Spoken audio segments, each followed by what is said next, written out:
And we are live for another episode on Italian football. It's Friday, post Diwali. It's been a cracking game week in the Serie, a midweek game week, and we also have to talk about the results from the weekend. But let's start with what we have in our hands. Is the midweek, some exciting games there that unfolded. Napoli 2-2 against Atalanta, and you had Roma winning away 4-0 away win to Udinese. Ronaldo's last minute penalty, which will be a talking point on this episode, turned out to be the winner for Juventus. And Chintan's here. You can imagine what's happened today in the Serie A. Milan winning 1-0 over Spal. Yeah. So, Chintan, let's start with you. And since the Milan game is the one that ended just few hours back, what did you make of that game? How desperate were you for that win? And what are your expectations going forward? For us, as of now, is just take one game at a time. To be very honest, I was not very much interested in how we played. We needed the 3 points desperately. To be very honest, first half super lackluster. I have absolutely no idea what is wrong. Uh, there's no chemistry, but of course, Pioli is just freshly in. At least they're playing better than when they were playing with Gianpaolo. I have no idea what is up right now, but we grinded a result. I was on the edge of my seat against Spal, and should have been an easy victory, but we struggled. I have no idea, man. There's something missing. I don't think any of us can put a finger to what it is. And it's not that we don't have a good squad. We have a decent squad. They should be doing much better, but victory nonetheless.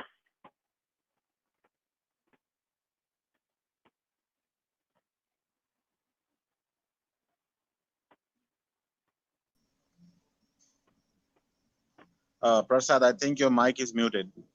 Yeah, yeah. Yeah, so that brings me to Yogesh, who has nonetheless a 2-2 draw against Atalanta. But that the football that Napoli played, I think they deserved more from that game. Yogesh, what did you make of that game? Top four clash, a very important clash for Napoli after the weekend. Yeah. It was a very important game, and because it's sad thing that the refereeing decisions are the biggest talking point out of the game. Napoli scored two beautiful goals. Atlanta came back. They then sat back and they came back attacking. They played. They continued with their open playing style. But Napoli had the game in control throughout the match. And in the end, I'm not sure why these things are still happening. I'm like, there's VAR clearly available. There was a clear rugby like tackle on Lorente inside the penalty box, and the referee just blatantly refused to use VAR assistance. I'm like, the entire stadium was in uproar. The ball could have been stopped out, and VAR's assistance could have been taken up, but on the same play, then we go back and conceded a goal. So it was a really frustrating game, and especially like there was Hamsik was coming back for the first time since he left for China, and it was also on Diego Maradona's birthday. So the entire city was up in celebrations even before the game, and the refereeing decision and VAR again are coming back at the forefront instead of the football topic. Correct. And the thing with that is the VAR has been in question for a long time now. The implementation of VAR, and it was a controversial week, I should say. But Swarnim, UA's win 2-1 win over I should say 2-1 win over Genoa, isn't it? And the last Uh, minute penalty, which is the talking point, which will be a talking point. First of all, um, is there some creativity lacking in that squad there? Because there's enough squad depth. And of course. secondly, the question that everyone's waiting to pounce on, which I will get to you, but let's see what your thoughts on the game first. See, it's never easy for a team to play a match in every 2 days for almost a month. So of course, we are lacking creativity, but I think it's some of it has to be due to tiredness. and Sari is unfamously known for not rotating the squad much. So that's a factor. But this season he seems to be rotating quite a lot. Yes, of course he can do better, but as long as we get the result in these midweek matches, all 3 points are all that what matters, right? Yeah, there are two more games that we need to talk. And Chintan, um, Roma's 4-0 win over Udinese. Udinese's manager has been sacked, but 10 men Roma. And let's talk about that game, and let's talk about that one red card incident. What happened in that game? But that red card was absolutely like I've never seen like probably one of the worst decisions I've seen in my life. It's so early in the game. It's midway through the second half, and it was nothing malicious about it. I think probably I know as of course as a neutral for that game, and Roma being Milan's tough competition for top four, totally undeserved, man. They don't didn't deserve it, and rightly so. Justice prevailed. They played outstanding football after the red card too, and Javier Pastore turned up in style, and they completely deserved to win that game. But the red card, again, as Yogesh said, there are a lot of things which should be taken with this VAR over there, and such. It's I know it's a touch spot, and but come on, you cannot possibly remove this element, take away this element from a defender. Okay, he is going to go in and take away such small spaces away from them. And the defender going to do? He has to go in for the ball. There is going to be a little bit of contact. You cannot be so harsh on them. And it spills and says wrong things. As in, it who would want to be a defender? Going to concede more goals. A lot of questions unanswered. But I don't think back in the day. Forget. I'm not talking about the olden times. Even like a decade ago, that wouldn't have been a yellow card like that. Not just a normal foul, I guess. Very harsh. So we've got Chintan's reaction there, and there's one more incident where we have to speak. I'm looking here, I'm looking there. Yogesh knows what's coming. Swarnim knows what's coming. Is at Turin. What happened at Turin, and Inter could have where UA looked like they were going to draw, and there was some contact, minimal or say, and a certain CR7 Cristiano Ronaldo going down, earning a penalty for Juventus. So let's start with the man himself, the Juventus man himself. What did he make of that? Although there were a lot of discussion on WhatsApp, hope there's that much discussion here as well when we are talking about. So what did you make of that, Swarnim? See, there was a contact, but of course, if it was out of the box, I don't think anyone would have gone down with that. But yes, there was a contact, and earning penalties is part of a game as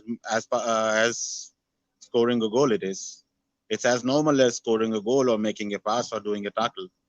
If you get even a slight bit of contact in the box, you go down and get a penalty.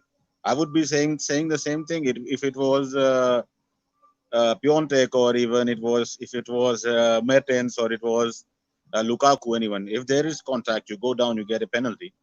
But for me, the biggest point shouldn't be the penalty. Talking point shouldn't be the penalty. The biggest talking point should be that why are teams so reliant on referee decisions to win or lose a match? If I was the coach of Juve or even Inter Milan or even Napoli, I would want my team to have a clean result and not depend on penalties to win the match, or to draw a match, or to lose a match. Why can't the teams just score 2 goals and concede at least at max one? So there's no. So even if there was a penalty or there wasn't, why does it has to change the game? That's the question I have for everyone. That's a good that's a good point. But on the field, I'm like these things happen, and if there's VAR in place, so everyone would want a level playing field, right? So if you are winning soft penalties, I'm like other teams would also want to win the soft penalties, right? Like the rules should be the same for each and every team, and UA are winning because of penalties.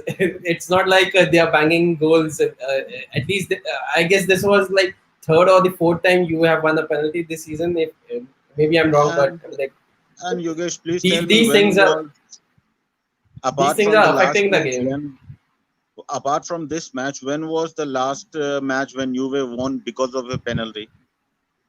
I mean, I don't remember they might have anything. conceded a goal. I'm like not one, but I mean, they scored a But goal via see, penalty. I'm not sure. to go down in a box is a part of the game. Why aren't other attackers going down on a touch? I'm not talking about players flying off without even a single piece of contact. And Yogesh know who I'm talking about. Yogesh, I think you know. But still, Yeah. even that's a part of the game. You make a dive or you get a penalty, you score the goal, you win the game. That's how it The No, works, my big right? point. the, What I want to the say is over here, if I can say something. See, it's not about that. It is first of all what you said, Swapnil, that the people should go out. The manager should say that you go out and win. I feel every single manager should say that let's keep the results in our hand. We should do something so that we can win the game. But as Yukesh said, sometimes like in a 90th minute, uh, there I won't say lack of concentration, but sometimes when two people collide, okay, it's referee's interpretation. That has got nothing to do with how a manager puts his team forward. A referee's interpretation of that minute, and that is why VAR has been introduced. And to be very honest, it's not just Ronaldo. I'm going to give my team players example. Piontek, he has won multiple penalties, and which have been very misleading, to be very honest. Uh, but my point is that that removes that element from a defender, right? It makes it even more harder for players and defenders to defend the game. That much impetus is being given to attackers, and Ronaldo, being such a big, humongous player, kind of sets a wrong example for others. I'm not saying it's just Ronaldo. Really, like I last night, Piontek went down dramatically. Okay, that's not needed. Why are you doing this? Just stay up on the field. Could have got for the ball, but he didn't. He just fell down and we lost possession. The referee saw it, did not give a foul. There was minimal contact again. So my point is, it's these things are happening way too often now. And slightest of touches and little bit of play acting. I guess it's probably how the game works now. I absolutely agree. I absolutely agree. Yes. See, being a coach myself, I am against players playing, doing acting and just diving for the fouls. But it's part of the game. You cannot remove that. And of course, there are gonna be refereeing errors. You bring on VAR, you can do whatever you want, but there are still gonna be errors made by the referee. So you cannot really remove that. But again, the question is, if it happens in favor of Juve, not for example, then only why it's such a big talking point. I don't remember anyone talking about, no offense, Yogesh, talking about Mertens against Fiorentina. That was given a No, penalty. I don't think so there was the thing is, even a small to be very touch. honest, not being a UA fan, okay, being a Milan fan, these you have to accept it, okay. Now the thing is, with the Calciopoli scandal happening, plus Juventus winning so much, I guess people are looking at incidents to blame it at UA, and sometimes what happens is, see, I'm not Piontek has developed an impression of being a diver, so it works against him at times, okay, and of course it works for him that okay, that might be a dive, that might not be a dive. The same with Ronaldo. Okay, the thing is, what happens is when uh, a player like Ronaldo is uh, coming to your face, or the team like Juventus, okay, when the referee are getting hounded by such superstars, probably sometimes that makes a difference too. And to be honest, Ancelotti getting a red card, dude, that man is ice cold. I've never seen Ancelotti being hyper or whatever. But sometimes I'm just saying that what happens is with being a superstar team, superstar studded team, okay, like Barcelona, when they surround the referees, hound the referees, like Xavi, like a Iniesta, it's easier for referee to succumb under pressure compared to a Sevilla doing that. I guess that is what, and with Juventus winning consistently for so many years and getting a few decisions and some players getting it against Juventus, I guess that is why how people are giving. I, to be very honest, yeah, we have faced it, and we have faced it pretty well. VAR intervention, okay, but had refereeing error. Absolutely. But what my point is, what you said is, I feel the refereeing standards were better before VAR. My problem is that the refereeing standards were not this bad. Like after VAR coming in, the referees have become too lackluster. Or but if you have a doubt, just go for VAR, right? I think the Napoli incident wasn't even considered. Ridiculous tackle. I think that was like a proper sphere what Edge used to give in WWE. Well, So a I very heated discussion. Not a heated discussion, but some very good views, points coming up there. Some what we cannot do on chat, and that's what we want here. The whole point of this show. I also have to take Yogesh. I take your view on that, on the penalty decision as a whole, and also the Fazio red card that came in. Yeah, the Fazio red card. Yeah, let's get your Yeah. view. Yeah, well, the referee for both the games, Napoli, Atalanta, and Roma's game, have been ordered to sit out, have been given a one-match ban effectively. I mean, they had such a poor performance that they are not going to be refereeing this coming weekend's matches. I mean, like that just makes it to the point that it was really a very bad decision by the referee. And as everyone must have seen, is Napoli's owner Aurelio De Laurentiis already proclaimed he, without Serie owners paying these referees, and like they would be peeling potatoes. So I guess that's pretty much true. And, like, these guys, like by their decisions, I mean, there's video assistance available for you. Take itself and then decide. You're not even taking its assistance and just going on your intuition. I'm like that doesn't. I'm like it defeats the entire purpose of getting building such a system and getting it in place. And I'm like to avoid such incidents happening in future. I'm like there should be some stricter bans on such kind of refereeing decisions, and maybe like there should be a centralized committee which takes each and every VAR decision. So, like right now, for every matches there are different VAR referees as well, right? So they can have a central VAR team which sits at one place and looks at entire team, so that there's some consistency in the VAR decisions. Like in some games, VAR is being too soft, and even on an unintentional handball, penalties are being given. And at some places, like for even for rugby tackles, there's no clear and obvious error from the referee, so these decisions are getting slipped out. Like, there's just a lack of standardization in refereeing in Serie A overall. It's quite frustrating, man. Here, Yogesh, I'd like to add something. I'd like to add something here is absolutely the way the VAR has been working in Serie A for past 2 seasons has been subpar to say the least. But I think to remove VAR wouldn't be the ideal solution here. I think maybe we can take a page out of cricket and leave it to the teams to take the decision to challenge the referee's call. Because being practical, it's not really possible for any referee to check every foul with the VAR. Imagine the games would last about 3 hours with every decision being checked. Maybe we can do something like cricket, where the captain or the coach can call for the VAR, and if the decision goes in their favor, they still have that. Otherwise, they lose the chance to challenge the referee. All right, fair points from Yogesh and Swarnim, and a very good discussion through these 8-9 minutes that happened. Some very broad points kept ahead. And Chintan, there's one more team that we have to talk, because it's currently challenging Juve and in going forward in the right direction. I feel under Antonio Conte, which I would like you to take, because 2-1 win, away win, and I think apart from that loss to Juventus, and I think a draw last weekend, um, what have you made of their season so far? Do they have it in them to go all the way this season?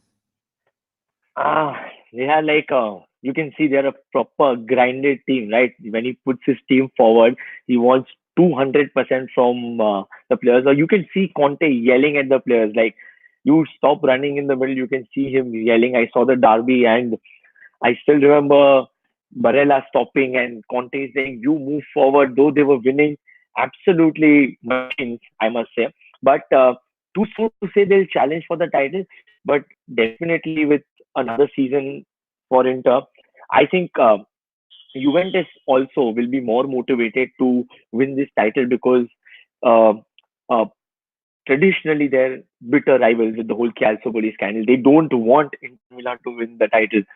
So the thing with Inter is they've bought the right players, and though he does not have many technically gifted players, with Sensi being injured, you can see there are but have the right mentality. The thing is, what I feel Milan is lacking right now is probably we might get there is Conte has bought that mentality, that self belief which Inter lacked, and I feel with that, see, you never know. Leicester City won the title, so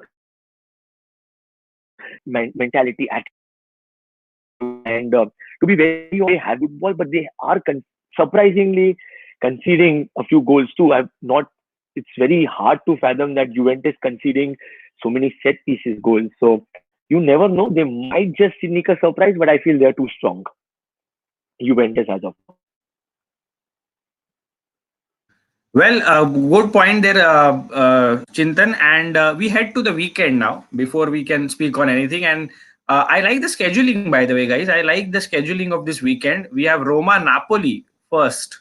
The very first game of this weekend, Serie A weekend, is Roma Napoli, and that is 7:30 p.m. Indian viewers. If you're watching this episode, and we go straight to Yogesh there, a massive, massive game for Napoli. Another massive game, having faced Atlanta in the midweek, and after that tough away trip to Spal, where 3 points are needed, crucial, yeah, much needed, isn't it?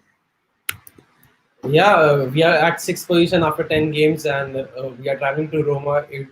It's the derby of the sun, as they call it, and Roma games are not not the easiest ones. Roma are playing quite decent this season. It's a difficult game. It's a derby for us. We have to win it. I'm like, I can't imagine at which position in the table we would be if we don't get the 3 points over here. So, Swarnim, we have Sunday early fixture, and the daylight saving has begun, by the way. So the 12:15 kickoffs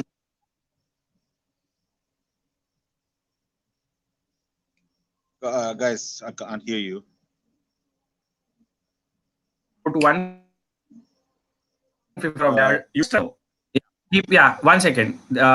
Everything okay? Perfect. Yeah. Can you hear me? yeah, I can. Can you please repeat the question? Yeah. So what I was saying is Torino away this weekend for Uh-huh. Juventus, and considering the fact that you have a Champions League game in the midweek, what shifts do you see in the lineup here and there, and a tough away trip, isn't it, to Torino always? Of course. See, being a playing against a city rival is never easy, especially against Torino, who has been the team who has been very vocal about being the anti-Juve, trying to. It's probably their game for the of the season. They don't care if they finish 15th. They just want to win the derby. So it's obviously going. Anyways, it was going to be a difficult match, and with Champions League coming on the in the midweek, I expect it to be really tough. To be very honest, I see a draw, but I hope we win. I, So I I that's don't think a lot of main players would be the big players would be playing this match. I think Dybala is going to be rested and maybe Pjanic starts, but you never know because it's a derby. You don't want to lose the match. yeah. Yeah, correct. And fair points, Swarnim. The other fixture from Saturday is Bologna Inter. Antonio Conte's men have an away travel to make this weekend. And then we, of course, discuss Torino Juventus. We have Atlanta and Cagliari playing the first game on Sunday, which is a 5 p.m. kickoff. And not to miss where I'm coming, Chintan, I'm coming straight to you because it's AC Milan versus Lazio at the San Siro. How big of a game is that now that you've got the 3 points last game?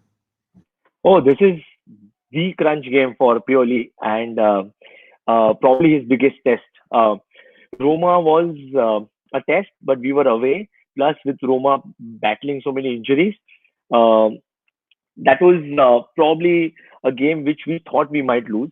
But this Lazio at home, we've had a spectacular record against them at the San Siro in Serie A. This is his crunch game, and this is the game where the players have to show that they're backing the manager. And if we lose this game, we have Juventus and Napoli coming up. So if this is tough three fixtures for him, because if we don't win any of them, we would be closer to the relegation zone. So, and if we get these 3 points, we'll be moving closer to Napoli. And we, luckily, after a torrid start, having 5 defeats, we are still just 5 points behind. So it's under reach, but tougher fixtures are coming. And Lazio and Simeone's men do play good football. They kicked us out of Copa last time.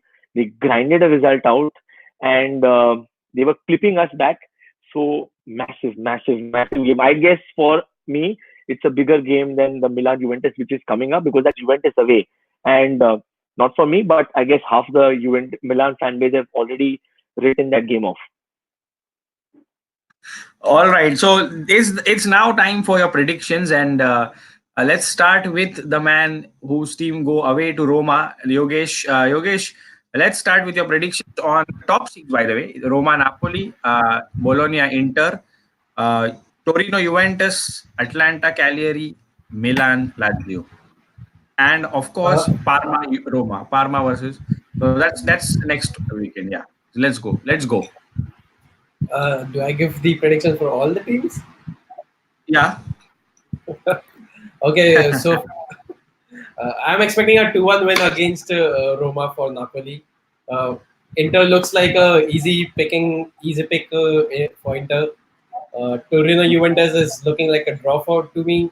Atlanta might pick up 3 points against Cagliari, and Milan Lazio. I am expecting Milan to get 3 points in this one. Chintan, did you hear that? Because you're up next in the prediction thing, and 3 points to you. What are your predictions on the top six?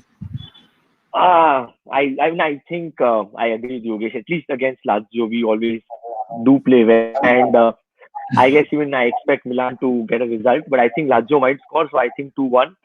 I think, to be very honest, I think Napoli Roma, we played Roma and Roma were kind of fickle against us. So I think this Napoli side is going to give a big thrashing to Roma. I think it's going to be a 2-0 or a 3-0. I don't think Roma is going to score. Uh, and I think what Swarnim said, they might rest players, but I think it being a derby, I feel Juventus might go all out, and it's that mentality what they carry, and I see them winning 2-1 too. And yeah, it's Bologna Inter. I hope Bologna gets something out of that game, but don't Yeah. feel like it because he puts his team forward to beat smaller teams and he gets the result done.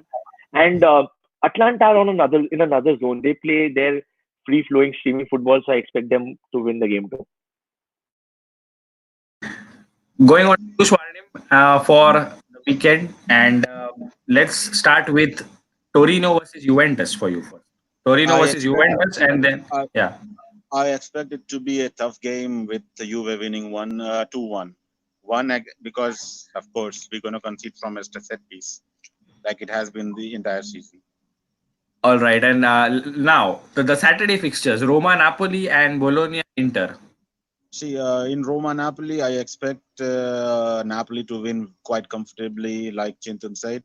I think it's gonna be a big thrashing, even more than 3-0. I expect it to be 4-1 or 4-0 for Napoli. That's what I'm expecting, you guys. Don't be so happy already. And for Yeah. Inter and Bologna, see, Bologna is a team that a lot of people write off, but they can be a big threat to any team on their day. So I think it's gonna be a 1-1 draw for Bologna.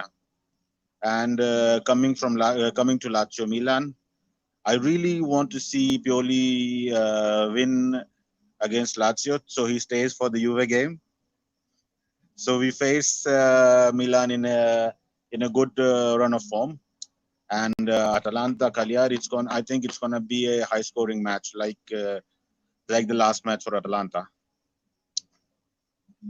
Fair enough from our members here on the Panenka View podcast. A very good episode, this, and a lot of good points there that were put out in this episode. If you've seen what happened in the midweek, especially at Turin, in Napoli, in Naples, and of course, the Roma, the red card that Fazio got. Also, Shahir's joined us late, but Shahir, you can go back after this video is finished and you can watch the debate, I should say, some fair points put there on what happened in the midweek. And Lazio Milan. So the highlight of this weekend, Roma Napoli is the first game. You have Bologna Inter on Saturday. Those two games on Saturday, and then you have then you have Torino Juventus, which is on Sunday morning. Sunday morning, 1:15 a.m. And then we head to Atalanta Cagliari, and then a Monday morning fixture, Milan versus Lazio. So let's hope we can do one before the Champions League, and the Europa League in the midweek. And thank you for joining, guys. Any final thoughts that any of you want to put out before we call it off for today? Is it? Milan is not in the Europa League anymore.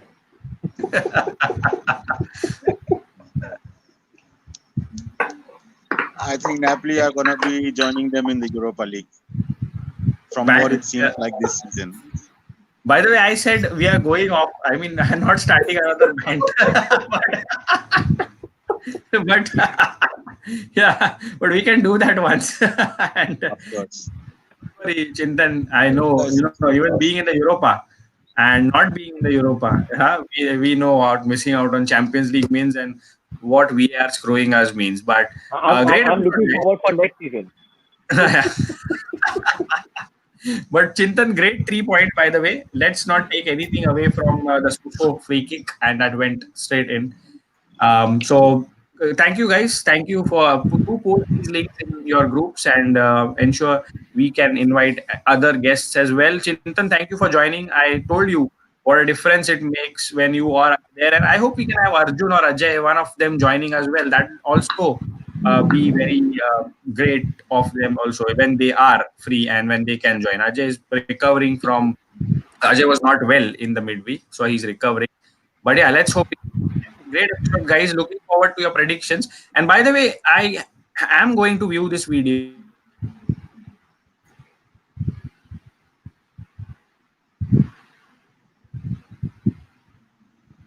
And come back to the so this happened. Until then, here's your host Prasad signing out with my guests Yogesh, Swarnim, and Chintan on this episode of the Panenka View podcast. Ciao.